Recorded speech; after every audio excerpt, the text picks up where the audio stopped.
So I want to show, just so we could see that Dana Bash's bias is not a one-off. Let's take a look at this compilation that the great Chuck Modi, the journalist, put together. It's kind of a mashup of some of Dana Bash's greatest hits. And as a Jewish state, supports and believes in every life mattering. And so אנחנו מטילים מצור מוחלט על העיר עזה.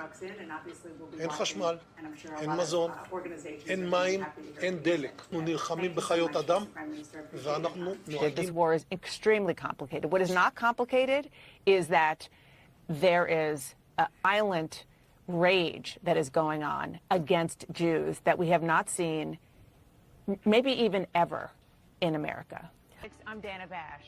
We start with destruction, violence, and hate on college campuses across the country. I'm closer to my Judaism since I've been in this encampment, and I've also felt safer as a Jew in this encampment. It pleases me to no end to see that you are here. They're calling for a ceasefire. Well, there was a ceasefire on October 6th, the day before Hamas terrorists brutally murdered more than 1,000 people inside Israel and took hundreds more as hostages. You don't hear the pro-Palestinian protesters talking about that. We will.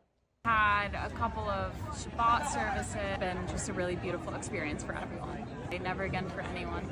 15,000 Palestinians have been killed in Israeli airstrikes, 3/4 of whom are women and children. And it's horrible, but you don't see Israeli soldiers raping. Well, Dana, the rape of a 13-year-old boy that occurred in an Israeli prison in the Mosque Bia in Jerusalem. We examined these allegations. We believe they were credible. We put them to the government of Israel. And you know what happened the next day? The IDF went into the DCIP offices and removed all their computers and declared them a terrorist entity. Because there's still over 1 million people with nowhere to go. We are not the story. The story is Gaza. Let's just show one more thing of Dana Bash. Many of these protests started peacefully with legitimate questions about the war, but in many cases, they lost the plot. They're calling for a ceasefire. Well, there was a ceasefire on October 6th, the day before Hamas terrorists brutally murdered more than 1,000 people inside Israel and took hundreds more as hostages. This hour, I'll speak to an American-Israeli family whose son is still held captive by Hamas since that horrifying day that brought us to this moment. You don't hear the pro-Palestinian protesters talking about that. We will.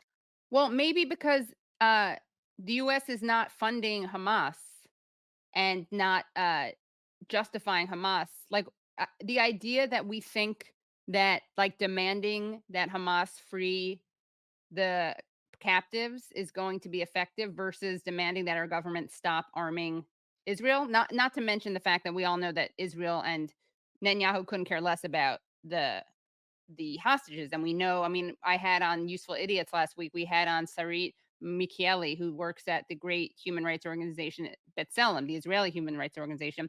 And their Twitter account put out a graphic that said, you know, Netanyahu is killing hostages one by one. I just can't stand that. Why aren't they talking about those people? Two things. One is that, you know, every corporate media station, when they talk about the situation, talks about the hostages first and foremost. Right.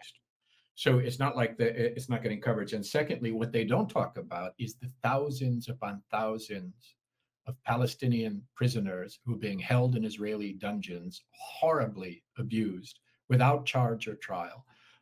Who are also hostages, and yet get no coverage at all. And Dana Bash wouldn't even whisper that aspect of the story. So if you hear human rights defenders in the speech speaking out on these issues, it's because their government and their government-adjacent corporate media are lined up against them on the issues that they need to tell. Secondly, this is a classic case of slander. I mean, Dana Bash and so many of these other corporate voices, as a part of their strategy of insulating the genocide from accountability, have decided to slander college students and professors and human rights defenders and peace activists and others as anti-Semites and supporters of terrorism and all of these other things, which is absolute nonsense. I mean, anyone who knows anything about these demonstrations and encampments and so on will know that that Jewish protesters are disproportionately represented every single time. They can't cite a single case of anti-Semitism, not that there isn't anti-Semitism, among some people, but in these demonstrations.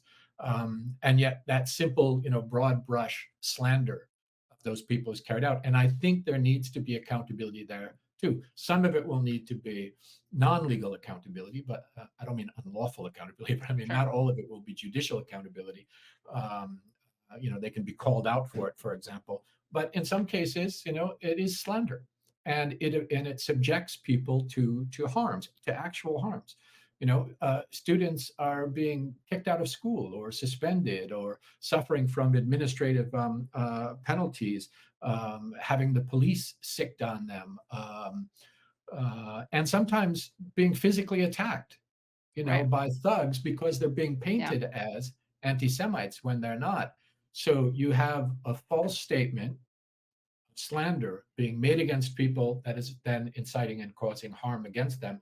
They're not just inciting the genocide in Palestine, they're inciting against the human rights defenders speaking out against it. And there too, I think there needs to be accountability. We did a whole mashup here at the Katie Halper show that we released that contrasts what people like Dana Bash is saying about violence against Jews.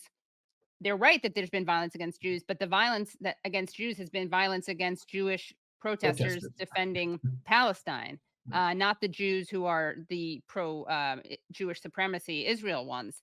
The people committing violence were all police or actual Israel supporters. I mean, it went like you couldn't. It was like the Twilight Zone to hear the claims that it was like an inversion of the truth, which we keep seeing on this issue. But I want to show, let's just go back to that Dana Bash clip because there's something she says that's just amazing. Protesting the way the Israeli government, the Israeli prime minister is prosecuting the retaliatory war against Hamas is one thing. Making Jewish students feel unsafe at their own schools is unacceptable, and it is happening way too much right now. Okay, then she shows something that's kind of misrepresentative, but I want to show her what she says afterwards. Again, what you just saw is 2024 in Los Angeles, harkening back to the 1930s in Europe, and I do not say that lightly. The fear among Jews in this country is palpable right now. The fact that there are people protesting for a ceasefire, the fact that there are Jewish students protesting for a ceasefire, that is a lot like Hitler. This is where you see reality completely turned on its head in the current case. The Hitler analogy cannot be used for those perpetrating genocide against a particular ethnic group or those who are supporting an ethno-nationalist ideology, but it can be used against the human rights defenders protesting against the genocide. And this is a moment in history where, where nothing makes sense anymore. But yeah, she's absolutely one of the worst.